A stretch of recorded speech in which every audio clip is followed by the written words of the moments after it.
Armstrong கொலையில் கைதான rowdy Thiruvengadam Madhavaram அருகே என்கவுண்டரில் சுட்டுக்கொலை. ஆயுதங்களை மறைத்து வைத்திருந்த இடத்திற்கு விசாரணைக்கு அழைத்துச் சென்றபோது துப்பாக்கியுடன் தப்ப முயன்றதால் சுட்ட தனிப்படை ஆய்வாளர். மாதவரம் வெஜிடேரியன் நகரில் என்கவுண்டர் நிகழ்ந்த இடத்தில் 6 நாட்டு வெடிகுண்டுகள் பறிமுதல். சென்னை வடக்கு கூடுதல் காவல் ஆணையர் நரேந்திர நாயர் உள்ளிட்ட உயரதிகாரிகள் சம்பவ இடத்தில் ஆய்வு.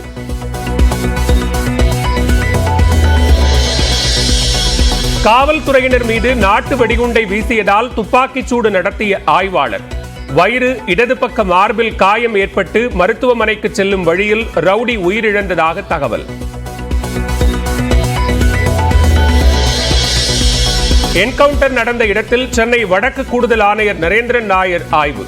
காவல்துறை அதிகாரிகளிடம் விவரங்களை கேட்டறிந்தார்.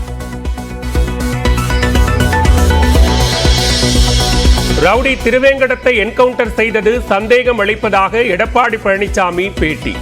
மறைத்து வைத்திருந்த ஆயுதத்தை எடுக்கச் செல்லும் போது கைவிலங்கு போட்டிருக்க வேண்டும் எனவும் கருத்து.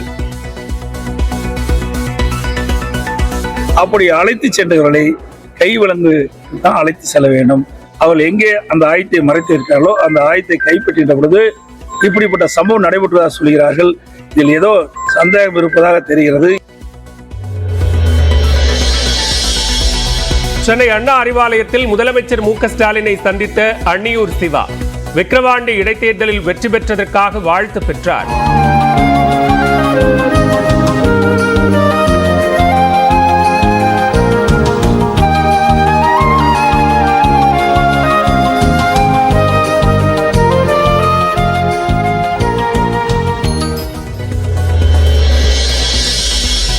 அமெரிக்க முன்னாள் அதிபர் டொனால்டு டிரம்ப் மீது துப்பாக்கிச்சூடு. பென்சில்வேனியாவில் தேர்தல் பரப்புரையின் போது நடந்த தாக்குதலில் டிரம்பின் காதிலிருந்து ரத்தம் கொட்டியது.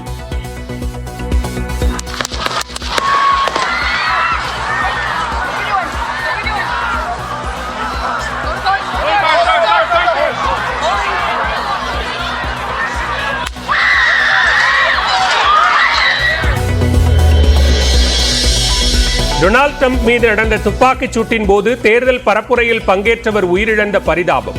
தாக்குதல் நடத்திய நபர் பாதுகாப்பு படையினரால் சுட்டுக் கொல்லப்பட்டதாக தகவல்.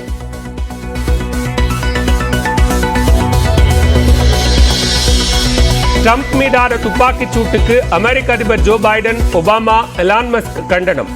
அமெரிக்காவில் வன்முறைக்கு இடமில்லை என ஜோ பைடன் திட்டவட்டம். டொனால்டு டிரம்ப் மீதான துப்பாக்கிச் சூட்டிற்கு பிரதமர் மோடி கண்டனம்.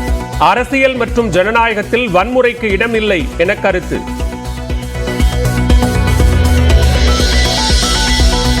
ஆழியாறு குரங்கு அருவியில் திடீர் வெள்ளப்பெருக்கு. அவசரமாக வெளியேற்றப்பட்ட சுற்றுலா பயணிகள்.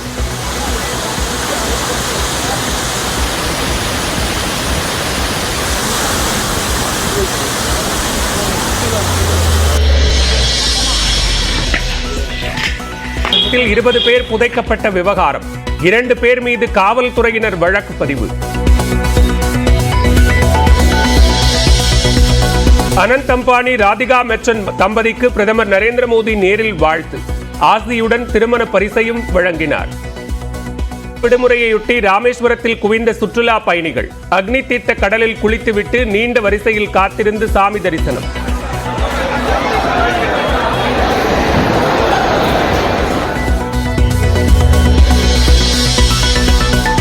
சுப்மன் கில் தலைமையிலான இந்திய கிரிக்கெட் அணி முதல் T20 தொடரை வென்று அசத்தல். 4வது போட்டியில் 10 விக்கெட் வித்தியாசத்தில் ஜிம்பாப்வே அணியை வீழ்த்தி அபாரம்.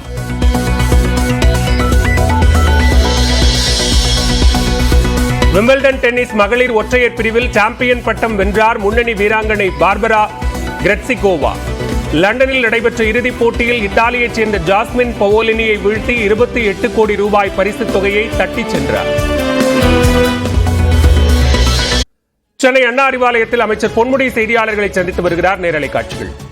அன்னியூர் சிவா அவர்கள் மிகப்பெரிய வெற்றியை பெற்றிருக்கிறார்கள்.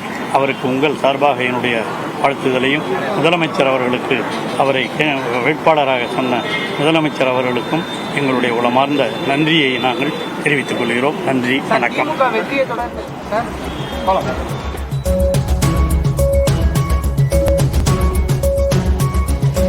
250 கோடி ரூபாய் கொடுத்து திமுக கிடைத்த வெற்றின்னு சொல்லி ராமதாஸ் சொல்லியிருக்காரு. விக்கிரவாண்டி இடைத்தேர்தலில் திராவிட முன்னேற்றக் கழகத்தின் சார்பாக போட்டியிட்ட அன்பிற்குரிய சகோதரர் அன்னியூர் சிவா அவர்கள் தலைவரால் நிறுத்தி வைக்கப்பட்டு மிகப்பெரிய வாக்குகள் வித்தியாசத்தில் வெற்றி பெற்றிருக்கிறார்.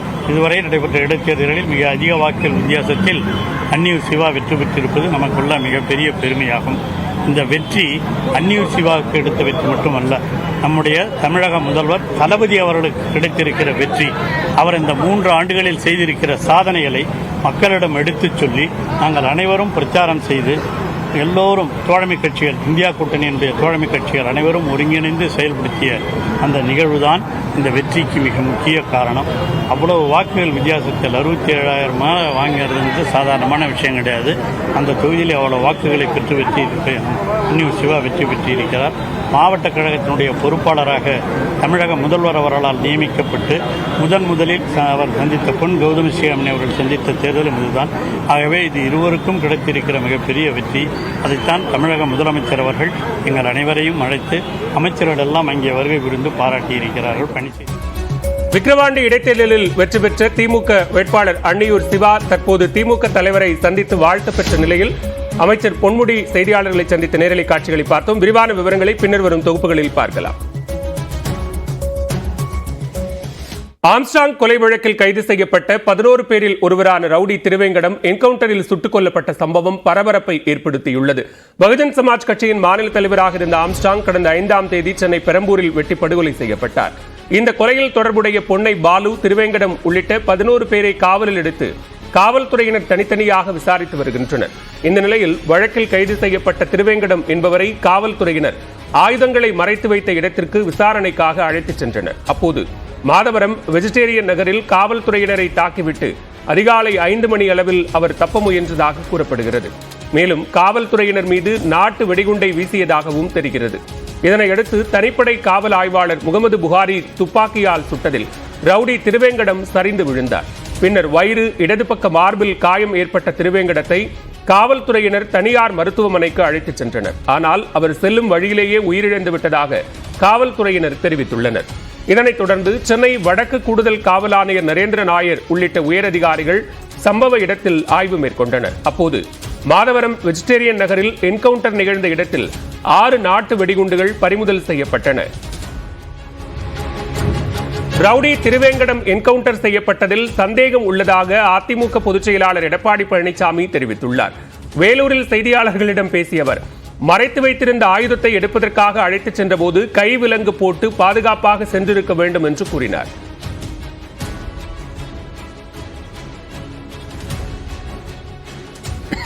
ஏன் அவசர அவசரமா அவரை அழைத்துக் கொண்டு அங்கே சென்று அவர் மறைத்து வைத்திருந்த ஆயுதத்தை கைப்பற்றுவதற்காக அழைத்துச் சென்றதாக சொல்கிறார். அப்படி அழைத்து சென்றவர்களை கைவிலங்கு தான் அழைத்து செல்ல வேண்டும். ஒரு கொலை குற்றவாளி அப்படித்தான் கைது செய்யப்பட வேண்டும் என்று விதி இருப்பதாக வழக்கறிஞர் சொல்லுகிறார்கள். அப்படி இருக்கின்ற பொழுது பாதுகாப்போடு சென்றிருக்க வேண்டும். அவர்கள் எங்கே அந்த ஆயுதத்தை மறைத்து இருக்கிறார்களோ அந்த ஆயுதத்தை கைப்பற்றுகின்ற பொழுது இப்படிப்பட்ட சம்பவம் நடைபெற்றதாக சொல்கிறார்கள். இதில் ஏதோ சந்தேகம் இருப்பதாக தெரிகிறது.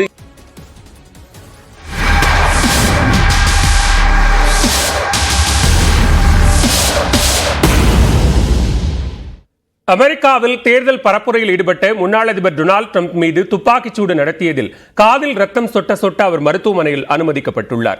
அமெரிக்காவில் வரும் நவம்பர் மாதம் அதிபர் தேர்தல் நடைபெற உள்ளது. இதனை முன்னிட்டு நாட்டின் பென்சில்வேனியாவில் உள்ள பட்லர் என்ற இடத்தில் குடியரசுக் கட்சி வேட்பாளரும் முன்னாள் அதிபருமான டொனால்டு டிரம்ப் பொதுமக்கள் மத்தியில் பரப்புரை மேற்கொண்டார். அப்போது கூட்டத்தில் இருந்து டிரம்பை நோக்கி துப்பாக்கிச்சூடு நடத்தப்பட்டது. இதில் காதில் காயமடைந்த டிரம்ப் உடனடியாக மைக் ஸ்டாண்ட் பின்புறம் பாதுகாப்பாக குனிந்தார்.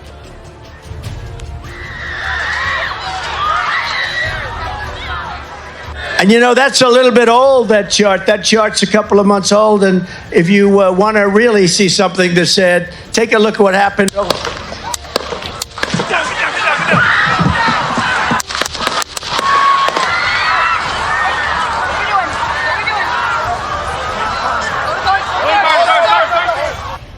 உடனடியாக ட்ரம்ப் பாதுகாப்பு வளையத்திற்குள் கொண்டு வரப்பட்டார். துப்பாக்கிச் சூட்டில் அவரது வலது காதில் காயம் ஏற்பட்ட நிலையில் ரத்தம் முகத்தில் வழிய ட்ரம்ப் ஆக்ரோஷமாக முழங்கினார்.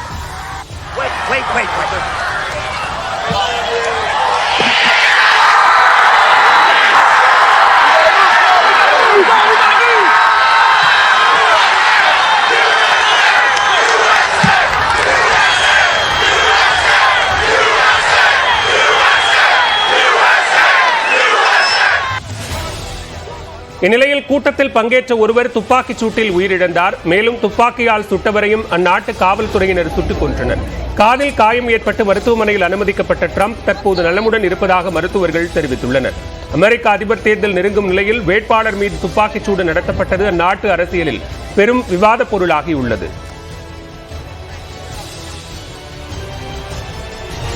டொனால்டு ட்ரம்ப் மீது துப்பாக்கிச்சூடு நடத்தப்பட்ட சம்பவத்திற்கு அமெரிக்க அதிபர் ஜோ பைடன் கண்டனம் தெரிவித்துள்ளார்.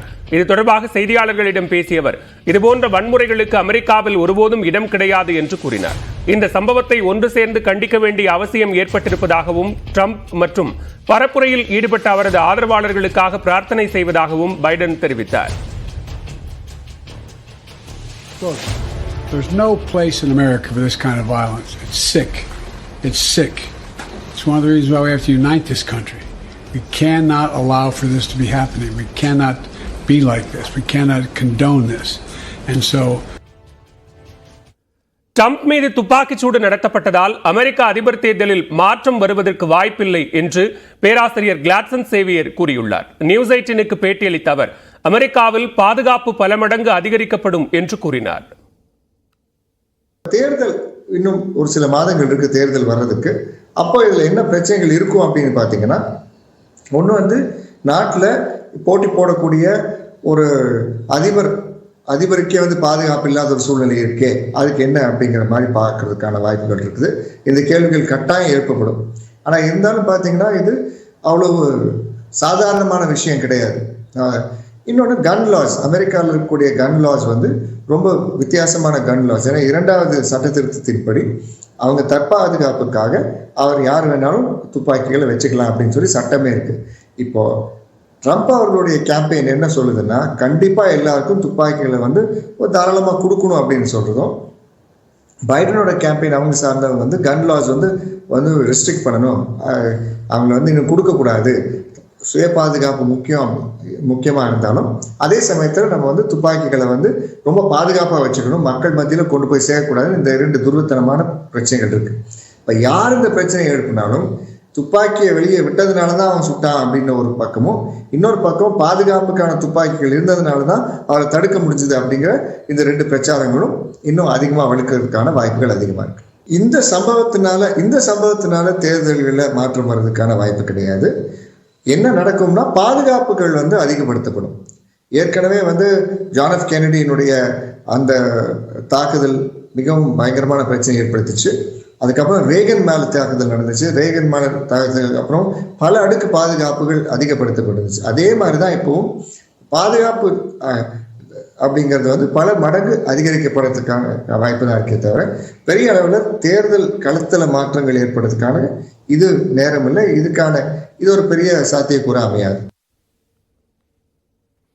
அமெரிக்க முன்னாள் அதிபர் ட்ரம்ப் மீது துப்பாக்கிச்சூடு நடத்தப்பட்டதற்கு பிரதமர் நரேந்திர மோடி கண்டனம் தெரிவித்துள்ளார். இதுகுறித்து தனது எக்ஸ் பக்கத்தில் பதிவிட்டுள்ள பிரதமர் மோடி, ட்ரம்ப் மீது துப்பாக்கிச்சூடு நடத்தப்பட்டது கவலை தருகிறது எனவும், அரசியலிலும் ஜனநாயகத்திலும் வன்முறைக்கு இடமில்லை என்றும் கூறியுள்ளார். ட்ரம்ப் விரைவில் குணமடைய பிரார்த்திப்பதாகவும் மோடி பதிவிட்டுள்ளார். மேலும் துப்பாக்கிச்சூடு சம்பவத்தில் உயிரிழந்தவர்களின் குடும்பத்தினருக்கு ஆழ்ந்த இரங்கலையும் தெரிவித்துக் கொண்டார்.